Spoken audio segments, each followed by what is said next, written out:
Sarah Geronimo at John Lloyd Cruz together again. Pero totoo nga bang nagkailangan ang box office love team dahil kay Rufa Gutierrez? Alamin yan sa pagpatrol ni Ginger Conejero. Happy birthday to you! Happy birthday, Sarah! Make a wish! Make a wish before you blow your Double candles. birthday celebration ang sumalubong sa box office love team ni Sarah Geronimo at John Lloyd Cruz sa muling pagharap nila magkasama sa isang press con. Mapapanood muli ang feel-good chemistry ng dalawa, pero hindi sa big screen, kundi sa isang TV endorsement. Ang lakas talaga ng tambalan ni John Lloyd at Sarah na #1 choice base sa Entertainment Online poll. Ito ay sa kabila ng pagpasok sa eksena ni Rufa Gutierrez na nauugnay ngayon kay John Lloyd. Hindi naman ikinaila ni John Lloyd at Sarah na may ilangan gang nangyari dahil sa issue. Nadadamay na rin dito ang mommy divine ni Sarah na masama raw ang loob kay John Lloyd. Bagay na itinanggi ni Sarah.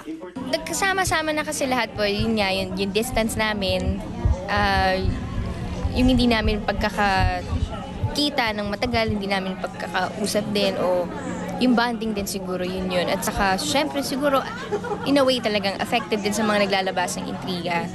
Especially yun nga, nadadrag yung pangalan ng mommy ko. Never siya nagsalita ng ganun.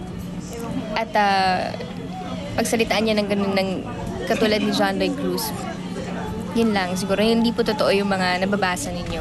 Pero ngayon, balik na nga ang tuksohan ng dalawa. Obviously, napakalakas ng appeal naman ni Mr. John Lloyd Cruz. Kaya naman talagang marami ang admirers niya. Yes! Idinaan din sa biruan ni John Lloyd ang naungkat na issue ng kanilang on-screen kiss. Kunwari lang po yun. Yung hangin na ng kinis ko. Ang may advice ko na lang siguro kay Sarah, huwag mong palampasin yung pagkakataon.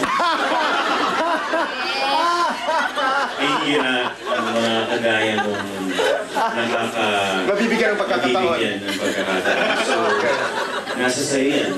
Pero bigla ring bumawi si John Lloyd. Kabaliktaran ng ibig sabihin nun, Diyos ko, para, di ba, napakaswerte ng unang lalaking makakahalik kay Sarah. Pakaaabangan naman kung magiging totoo na ang kissing scene na Sarah at Lloydie sa napapabilitan nilang third team-up.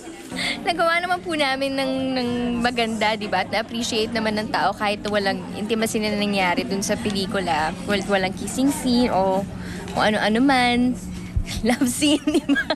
So, yun. Gusto niya ito, diretso na sa love scene eh. Hindi. Ginger Conejero, Patrol ng Pilipino.